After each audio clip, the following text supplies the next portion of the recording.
E aí, pessoal, muito legal, né? Acabou de passar um caminhão. É, eu ia, né? Hoje nós vamos passar pelo conteúdo da prova de história, né? Que é sobre o trabalho no Brasil contemporâneo e toda essa questão de operário, formação da classe operária no Brasil, greve, etc. Toda essa, né, concepção, ideia que a gente vai só repassar. A minha ideia inicial era usar os slides do professor, né? Só que deu alguns problemas, eu não estou conseguindo usar. Então eu estou usando sem pedir, né? Que para mim não existe propriedade intelectual. Então eu estou usando do todo o trabalho feito pelo Vinícius Gimenez, que ele organizou todas as respostas das perguntas, né, que o professor tinha feito, e vai passar por todo o conteúdo do capítulo. E daí tem um pouquinho a mais que eu vou falar que não está nas perguntas, que é as 3, 4 páginas que ele quer, que vai falar sobre organização do século XX já, né, um pouco 19, 20 ali, sobre anarquistas, comunistas e esses caras aí. Aí é mais pro final e não envolve as perguntas. Mas eu só vou. A única coisa aqui é talvez esclarecer um pouco que algumas pessoas não se dão tão bem com a escrita. Então eu vou me auxiliar, né? Porque também só no áudio pode ficar ruim. E daí eu vou me auxiliar na imagem, né, do texto. Mas eu vou tentar dar uma explicada, falar coisas às vezes que estão um pouco subentendidas ou coisas que podem não estar citadas aqui, etc.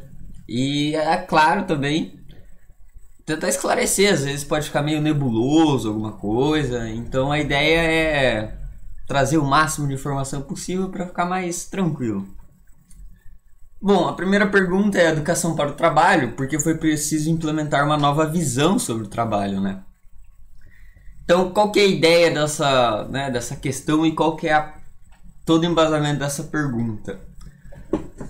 O trabalho no Brasil, ele até o século XIX, né, até 1888, dia 13 de abril de 1888, é assinada a Lei Áurea, né, que vai falar assim, ó, essa coisa aí de trabalho escravo não é muito legal não, proibido. E a gente não consegue, né? Eu acho que todo mundo aqui sabe. Não tem como mudar a mentalidade de um dia para o outro. Vamos supor que, sei lá, você todo dia vai almoçar em um lugar muito bom. Vamos supor, você vai num restaurante que é muito bom. No outro dia, aquele restaurante fechou, você vai começar a almoçar num restaurante horrível. Vai ter um choque e até você conseguir se adaptar, você vai sentir saudade do almoço que era bom, você vai, pô, a vida não é mais tão boa, etc. Então vai ter todo um processo de adaptação. Ou, por exemplo, pra gente faz até mais sentido, né? A gente estudava em uma escola diferente. Então você tem todo um processo de se adaptar à escola. O começo, você tem que começar a conhecer, tem todo esse processo de adaptação. Não é de uma hora para outra. Agora eu estudo no IF. Pronto, conheço tudo sobre o IF. Já sou proficiente. Não. E é a mesma coisa para qualquer fato histórico. O fim da escravidão, claro, a partir daquele momento, a escravidão não é mais legalizada. Só que ela não deixa de ocorrer. E para as pessoas, a escravidão, ela, nossa, agora não pode mais. Não, muitas pessoas ainda achavam que era correto a escravidão. Então, o que era preciso fazer, né? A gente não vai mais poder ter o trabalho escravo. A gente vai ter o trabalho assalariado, o trabalho de fábrica. É totalmente uma nova visão. Antes você comprava alguém e ele ia trabalhar para o resto da vida dele para você.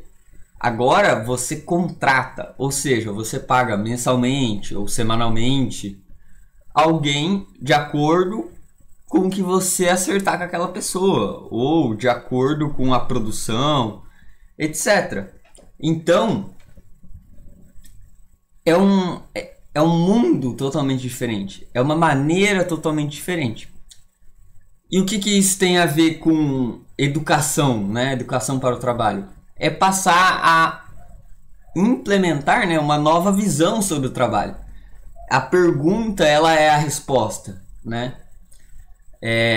Para toda essa questão. Por que foi preciso implementar uma nova visão sobre o trabalho? Porque a gente vivia num modelo escravagista, né? Escravo, tinha escravo, pronto. E agora não tem mais, agora você contrata. Então, você precisa implementar uma nova visão. Então você precisa falar, olha, antes quem trabalhava era um negro. O negro escravo. E, bom, vamos pensar assim.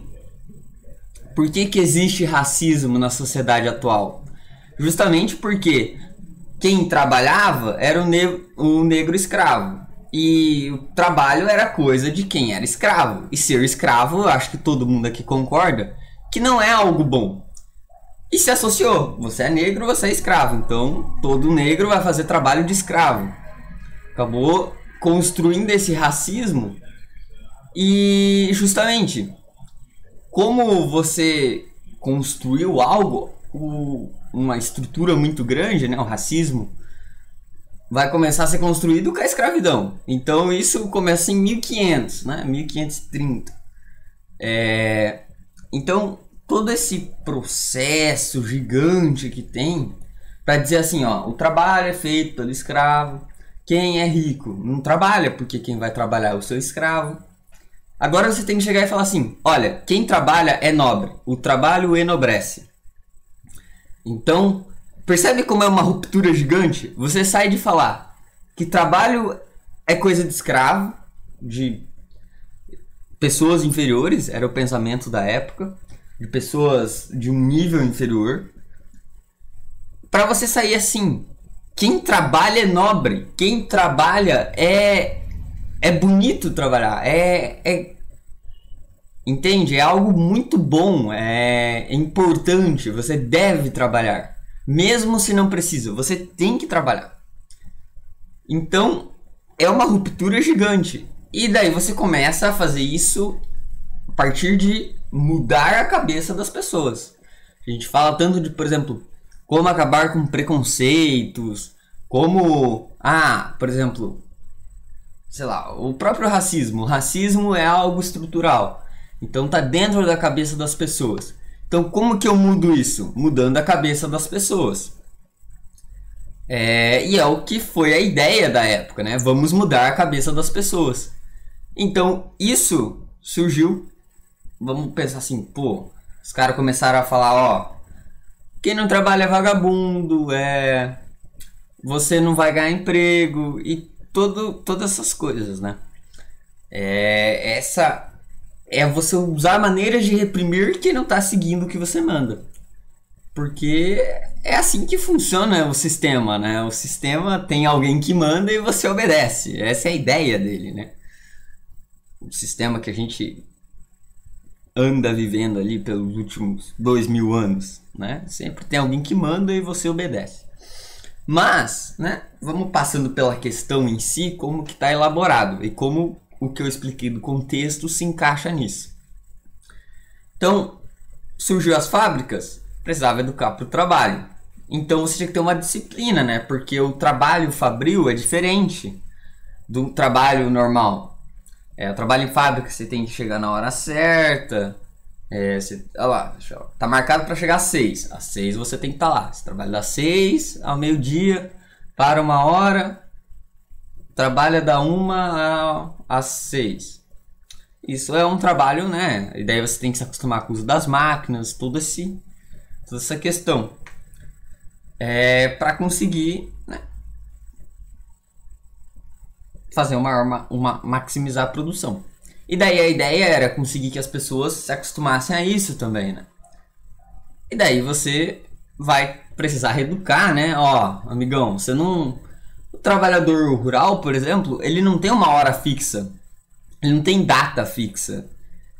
Às vezes ele trabalha, sei lá, mais de 10 horas num dia, às vezes ele vai trabalhar 6, depende. E às vezes ele vai começar a trabalhar cedinho, às vezes ele pode começar a trabalhar mais tarde. Não existe não é um horário fixo. Diferente da indústria, então você tem que reeducar isso também. Daí tem os valores éticos, né? De aceitar essa nova organização, da atenção, obediência, de você propriamente não ter problema em ter que ficar lá trabalhando sem parar. E daí é uma coisa legal, né? Tem os detalhes de os galpões, né? Dentro dos galpões, as janelas serem altas, né? Porque daí você não vê, você só fica ali, você não vê mais nada, você não se distrai. Então tudo era feito e tudo ainda é feito em fábricas para você não se distrair. O mínimo de distração possível é o melhor, porque daí você fica focado e daí você consegue render mais. Então, a gente tem também uma questão que é complicada, porque isso vai, né, levar a um problema, porque a gente vai ter que o trabalhador que era escravo, ele agora não é mais escravo e ele vai para a cidade, só que ele não vai conseguir arrumar emprego. Por mais que ele seja uma mão de obra barata, existe o problema do trabalhador negro, que existia essa questão que estava embutida na sociedade. Ela acreditava que ele ainda era um trabalhador escravo muitas vezes, então não pagava. Ou, por exemplo, acreditava que você precisava ensinar ele a usar o maquinário, a explicar a ele como funcionava. Então você tem que fazer todo esse processo de explicação, de explicar a visão de trabalho, é assim que funciona, é assim, etc. É como se você chegasse numa empresa hoje e assim, a pessoa vai ter que te explicar, você vai trabalhar aqui, você vai fazer isso, você vai chegar nesse horário, você vai receber esse salário. Todas essas etapas, né? Você não pode fazer barulho, você tem que ser um cara que obedece, você, sei lá, brigar com o patrão, você é demitido. Então, e agora você também não vai obedecer o senhor do engenho, você vai obedecer um dono da fábrica. Então mas para ele acaba que ele não vê essa figura, então não muda muito. A figura do dono é difícil de você encontrar. Até hoje, sei lá, se você encontrar o dono de uma empresa tipo da Coca-Cola, né? Não o dono, mas o presidente, já é algo difícil, né? Então, sempre foi assim. O dono, o presidente, que seja, ele não vai ficar lá, olha só, estou aqui trabalhando. Não, ele vai trabalhar em um lugar, né? Que ele se sinta mais confortável. Então, a gente vai ter essa questão, né? Toda essa questão olha só, você não é mais um trabalhador escravo, você vai ter que se adaptar a esse novo mundo. E daí já conecta com a segunda pergunta. Bom, você tem que implementar toda uma nova visão, né? A gente já chegou a essa conclusão, tem que implementar uma nova visão, né? Porque eu acho que ninguém mais aceitava o sistema escravagista, a gente vai para o sistema industrial. Então, vamos mudar a visão de que o trabalho é ruim para o trabalho é bom. A gente tem que aprender a trabalhar na fábrica. E aí vem algo muito legal, né? Legal não sei. Quer dizer, eu só tô aqui por causa disso. Que é os trabalhadores livres e imigrantes, né? A gente vai ter a imigração, principalmente de alemães, de italianos, poloneses e, né, alguns outros povos eslavos, ucranianos, mas principalmente italiano e alemão. E esses caras, se você parar para pensar, Itália e Alemanha, A gente está pensando no final do século XIX, já estava unificado, mas Itália e Alemanha já passavam por um processo industrial. Mesmo antes de suas unificações, né? Se a gente pegar a Prússia era uma potência industrial, principalmente na região da Renânia, com as reservas de carvão. E a Itália, por mais que não fosse unificada, né? A gente tem eu não sei o nome em português, que é essa de Piemont, que é a precursora da unificação italiana. Também é importante num aspecto industrial. Tem uma força industrial. Então, as pessoas que vinham da Itália e Alemanha, elas já sabiam trabalhar em fábrica. Elas já sabiam. Porque a industrialização na Europa começa ali em 1800. Quando elas vêm aqui para o Brasil, principalmente em 1860, né, vai ter esse estímulo para a imigração.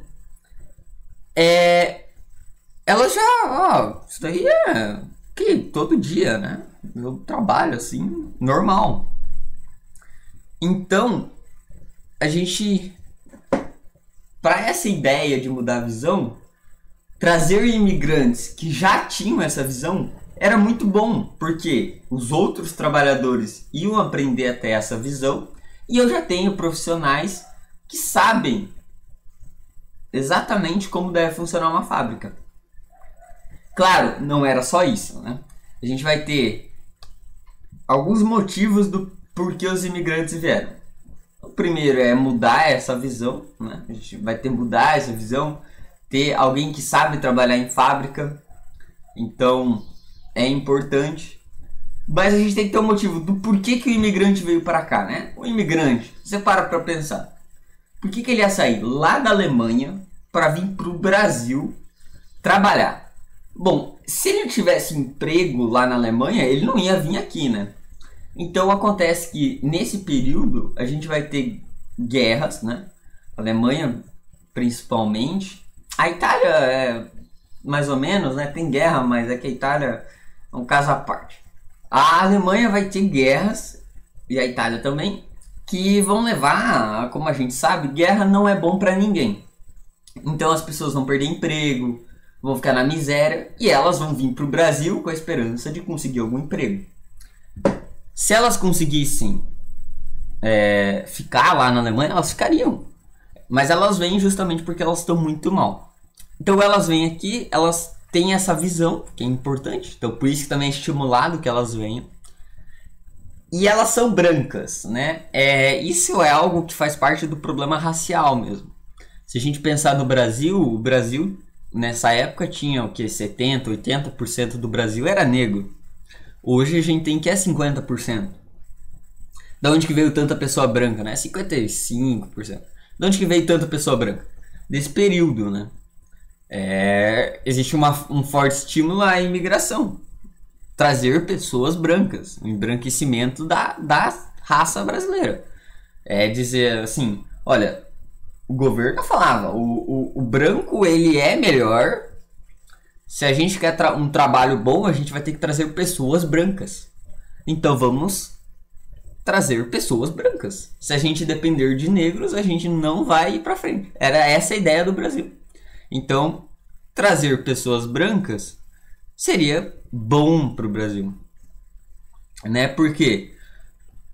Porque a Europa era o exemplo, né? Você olha a Europa, Europa, pá. Aquela coisa de europeu, nossa, os caras são demais. Então, e qual que é a cor da pele deles? Branca. Então, todo mundo daqui tem que ser branco. O que mais esses caras... Vamos imitar eles, né? Se eles se dão bem, vamos ser igual a eles. Essa é a ideia. Então, a gente vai ter esse estímulo, né? Para que as pessoas viessem para cá. Que a gente... Literalmente eles falavam que é da terra, mas depois mais ou menos, né? Deram uns migué e daí você não conseguia... Tipo assim, eles falavam, a gente vai te dar tanta terra se você vier pra cá. Aí eles davam um migué que a terra, você tinha que trabalhar um tempo na terra de alguém pra conseguir pegar a sua terra. Aí, depois desse tempo, você tinha que pagar a terra. É assim, o governo brasileiro, ele era... Mas esse não é o foco, né? O foco era trazer imigrante europeu. Então, as pessoas vieram para cá, né? Grande período. E, assim, o que eu falei da visão, né? Os europeus, eles começam a vir pro Brasil em 1860, em peso, assim. Em 1860, a gente ainda tem a escravidão. E, então, assim, o Brasil era um sistema escravocrata. Assim, normal, todo mundo. Era normal ter um seu escravo, se você, né, fosse branco com algum dinheiro. Até se você fosse mulato, você tivesse algum dinheiro. Porque era normal ter o seu escravo. E só que assim, o problema é que os donos de escravos estavam acostumados a trabalhar, a tratar as pessoas que eram subordinadas a ela como escravos, porque era assim. Quando chega o imigrante europeu e o cara começa a tratar ele como escravo, dá chibatada, dá, sei lá, deixa sem comer, ele fala assim: o que é isso? Você tá me tirando, né? Você acha que eu sou o quê? Que eu sou escravo? Eu sou trabalhador livre. Aí você vai me pagar o meu salário e acabou. Assim, a gente não tem nenhuma relação. Você não tem. E daí vai começar a ter esses choques, né? Essas faísquinhas que vai levar a vários problemas, né? Porque as pessoas vão começar a falar: caramba, não é legal isso daí. Aí vai lá, avisa o tio Adolfo: ó, não vem pro Brasil não. Os cara aqui me tratam que nem escravo.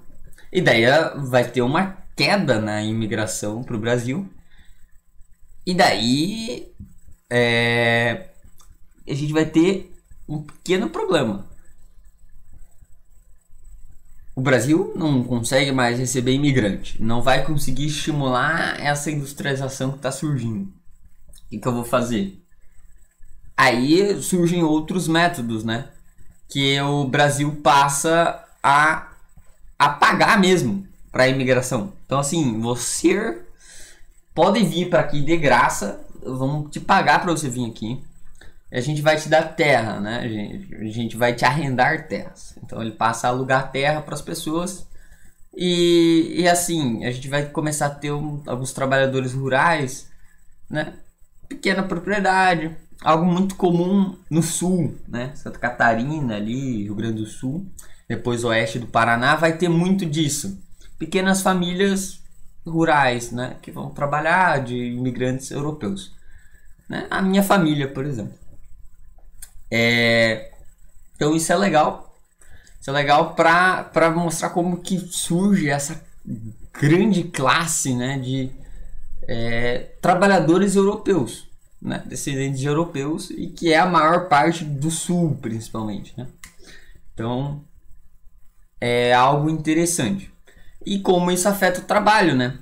Então a gente vai ter esse choque, né, de pessoas acostumadas com o trabalho livre e não acostumados. Então, até o pensamento dos donos dos meios de produção precisava mudar, porque eles estavam acostumados com escravos também. Então, toda a sociedade tem que mudar, não é só o trabalhador, né? E daí é nesse período de transição que começa o trabalho ser algo bom, que vai começar a plantar a sementinha do trabalho, né? Que daí vai demorar um tempo ainda, mas vai plantar essa sementinha. E até por isso a gente vai conseguir, por exemplo, ter famílias que conseguiam viver basicamente sozinhas, né? Elas viviam ali em comunidades, mas elas viviam ali, pá, tinha sua fazendinha, etc. E trabalhavam, né? Eram importantes, tanto para a economia quanto, né, para a subsistência. Aqui a gente vai ter um problema outro problema que é assim, né? Que é falando mais do trabalhador operário, né? Que a gente tem problema, né? Que não tá aqui da questão, que o negro, ele era negro, então ele acabava não sendo contratado. Por quê? Porque entre o negro e o... Ele era até contratado, mas quem tinha preferência era o imigrante. Então a gente vai começar a ter a contratação de cada vez maior desses europeus. Eles vão ter emprego, aí eles vão, pá, vai girar a economia, vão chamar os caras que é amigo deles e tal. E daí vai ter esse problema, né? Porque daí só o imigrante europeu é contratado e o negro não consegue espaço. E daí ele vai sendo marginalizado e ele vai começar a ir, sei lá, para lugares mais afastados, né? E daí ele vai trabalhar ali como vendedor ambulante, não vai conseguir emprego, vai virar mendigo, e daí a gente vai ter, daí vai surgir muito dos preconceitos que a gente tem atualmente, por exemplo, vadio, chamar de, sei lá, né? Vadio, por exemplo, não faz sentido ser um xingamento. Vadio é falar que você não tem um trabalho, mas virou um xingamento, né? Então, essa é a parte mais contexto, todo o começo, assim. Então, vai ficar um pouco mais pesado, então eu já vou parar aqui. Também tem a parte da mulher, né? Mas acho que a parte do machismo é fácil de entender, porque é exatamente igual hoje. Mulher não podia trabalhar, quando trabalhava igual trabalhava em casa. E se saia na rua, ela não tinha defesa nenhuma, a não ser que tivesse comparada de um homem. Então, assim, era algo, né? Não é tão longe do quanto é hoje. Show. Agora vai mais rápido, né? Porque é mais de boa. Obrigado.